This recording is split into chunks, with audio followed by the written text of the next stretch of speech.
School हैं, तो इतने स्कूल तो कोई बड़ी बात नहीं, हो भी जाए, बट कुछ ना कुछ तो स्कूल तो हम बनवाएंगे। इसको मैं एजिटेट कराऊंगा। हालांकि आपके डीडीसी मेंबर हैं और सरपंचेस हैं, ये भी अपने अपने लेवल पे एजिटेट करेंगे और ये भी रिप्रेजेंट करेंगे। तो जो हमारा पुलिस की तरफ से हो सकता है, जहाँ हमारी डीजी साहब की जो एक वॉइस है उसको बड़ा सीरियसली लिया जाता है कि जब हम लिखते हैं कि ये चीज़ें सिर्फ महकमे के लिए नहीं हैं, बट ये सोसाइटी और गवर्नेंस में इम्पॉर्टेंट चीज़ें हैं, तो उनको कंसिडर किया जाता है।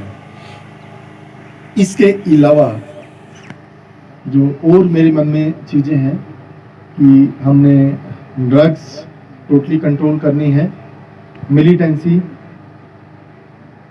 टोटली कंट्रोल में रखनी है, और क्राइम अगेंस्ट वुमन जो है, औरतों के अगेंस्ट जो क्राइम हुआ या होता होगा, उसको हमने मर्दों ने भी थोड़ा अपने आप को बदलना है कि जो पुरानी कहावतें थी, औरतों को हमने दबा के रखा हुआ था तो सारी चीज़ें चल जाती थी।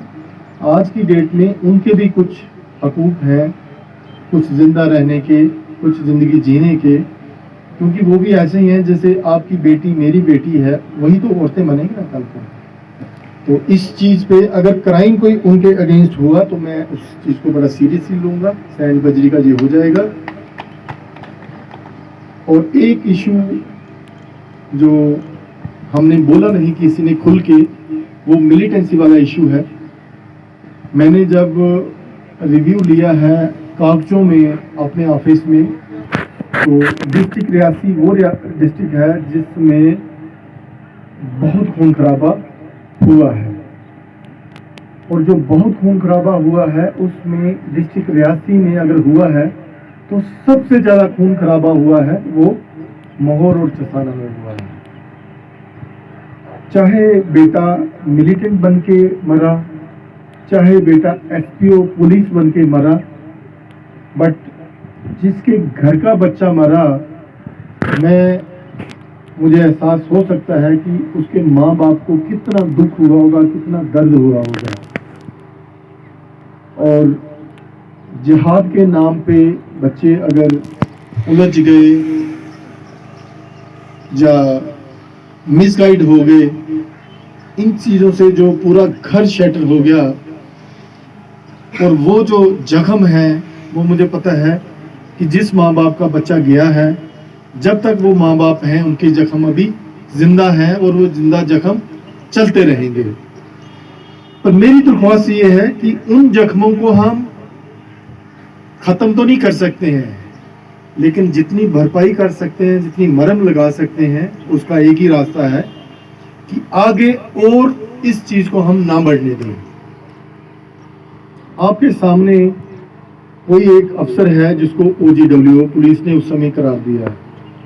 अब मैं इस समय सबके सामने खोलना भी नहीं चाहूँगा कि पुलिस ने क्यों किया, जिद्दबाजी से किसी ने करवाया या सच में था। अगर सच में भी था तो भी मैं कहता हूँ कि एक कहावत है कि पुल के नीचे से जो पानी बह गया है, बहुत पानी बह गया है, वो वक्त पीछे छूट चुका है। वो 20 साल पुरानी बातें हैं, 30 साल पुरानी बातें हैं। अगर वो सारी चीज़ें हुई भी हैं तो अब उन चीज़ों को भूल के अब हमें आगे बढ़ना चाहिए।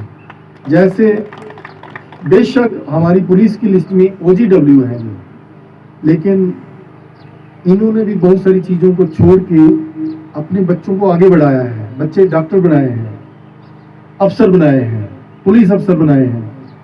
कि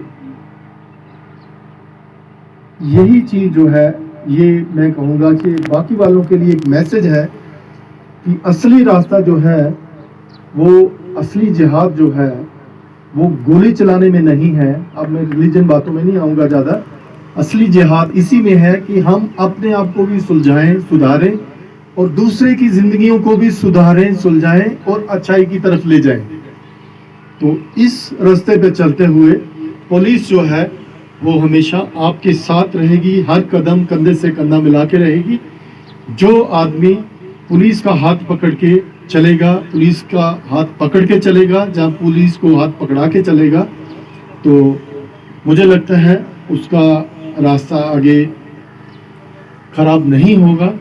जो आदमी गलत रास्ते पे चलेगा तो असल में एंड में खराबी बुराई उसी की होगी। मैं आप सब लोगों को इस बात की मुबारक देता हूँ कि आप लोगों ने, माहौर ने, जो अभी भी अलग अलग जगहों पे religion wise, community wise different ratios हैं, बट उसके बावजूद जो एक कम्युनल हार्मोनी है, जो एक इंसानी नाता है, उसको हमेशा ऊपर का दर्जा दिया है कि मैं रिलीजन से कुछ भी हूँ, लेकिन जब इंसानी जिंदगी की सवाल आता है, जब एक दूसरे की मदद का सवाल आता है, तो आप लोग हमेशा पुलिस को, महकमे को, दूसरे और सियासी इख्तलाफात की बुनियाद पर कोई दो थाने में आ जाते हैं कभी कुछ, तो हमने ये एक रिक्वेस्ट कर रखी है कि उसके बीच में पहली फुर्सत में एफआईआर ना लगी। पहली फुर्सत में एक तो जांच लेते हैं कि ये कितना सच्चा है, कितना झूठा है, और दूसरी ये बात है कि चलो जो मुतलका हमारे सरपंच हजरात हैं उनसे थोड़ा सा कंटैक्ट किया जाए कि ये इस मसले में वो भी सुलझा सकते हैं कुछ एक मामला। और उसके अलावा अगर हम यहाँ पर डीडीसी बने हुए हैं, वो भी चाहते हैं कि हमारी कोई भी मामला जो है वो ख्वाब में ना उलझे, कहीं अदालतों का वो की जीनत ना वो लोग बने। तो हम चाहते हैं कि वो मामला जो हैं वो गांव में जो हल होंगे, और जो ज्यादा सीरियस है तो आने चाहिए, वो तो आएंगे ही। उसमें तो कोई जब जुर्म होगा, जब ऑफेंस ऐसा ही है तो वो होगा ही। तो ये एक रिक्वेस्ट है, ये हमने पहले से भी की है। तो उसके अलावा हमारा यहाँ पर पुलिस के साथ, एडमिनिस्ट्रेशन के साथ एक बेहतरीन लिजाम चला आ रहा है। और ये एरिया जो है, मैं आपको एक मुबारक पेश करता हूँ यहाँ की पुलिस हो, यहाँ की जो भी बेल्ट फोर्सेस है, या फिर यहाँ के हमारे लोग हैं, कि हमारे लोग जो हैं वो क्राइम को पसंद नहीं करते हैं। और ये जो एंटी नेशनल एक्टिविटीज़ हैं इनकी तरफ बहुत कम है। बदकिस्मती से उस ज़माने में एक ये बात हुई कि बहुत सारे लोग जो हैं OGW में आगे, किस तरह से आगे ना। अब ये जो बात यहाँ पर हमारे बशीर साहब ने यहाँ पर उठाई है, या और साथियों ने कही है, अकरम साहब कह रहे थे, ये बात सर इसका एक वेरिफिकेशन जो है ये होनी चाहिए कि हम, बहुत सारे बेचारे बेकसूर हैं, वो फिर अपने आप को कोसते रहते हैं कि क्या हो गया हमें जी, हमने तो कुछ नहीं, हम वैसे भी नहीं थे ऐसे। तो ये वो लोगों की एक वेरिफिकेशन करके एक फ्री तौर पर के पता चले कि अच्छा है क्या है। लोगों में भी हर जगह में जहाँ जो उसके काबिल नहीं है तो वो नहीं आना चाहिए, जो है उसके काबिल तो हम। मुझे माँ बाप ने घर से एक हमारे वहाँ पे एक फौजी अफसर थे, उनके साथ भेज दिया कलकत्ता, क्योंकि वहाँ पे उस वक्त छोटे छोटे बच्चों को उठा के लिया जा रहा था मिलिटेंट बनने के लिए। तो उस वक्त हमें भागना पड़ा। हम 10 साल के बाद आए। मिलिटेंसी तो यहाँ पे खत्म हो गई, लेकिन उसके बदले एक और चीज आ गई यहाँ पे, जो करप्शन है। मैं खुल के ये बात बोलना चाहूंगा कि यहाँ पे तहसील मोहर में हाई लेवल में करप्शन है। जितना यहाँ नरेगा में करप्शन है सर, हम सरकार से क्या गिला शिकवा करें। सरकार तो हमें अलग अलग स्कीमों के तहत बहुत सारा पैसा देती है, बहुत सारे फंड्स देती है, लेकिन वो यूटिलाइज कहाँ होता है इसका कोई वाली वारस नहीं है, इसका कोई पता नहीं चलता। यहाँ पे तकरीबन नरेगा में 80% 70% पैसा गायब हो जाता है। 20 या 30% अगर हमारे पंचायत में 1 करोड़ का प्लान आता है सालाना, उसमें 20 या 10 लाख यूटिलाइज होते हैं, बाकी सारा पैसा हड़प हो जाता है। ये ऑर्डर लाया था जो FIR नंबर 4 है, इसमें सर पूरा तफसील के साथ लिखा हुआ है। तो सर मैं चाहता हूँ इसमें भी एक कदम उठाया जाना चाहिए।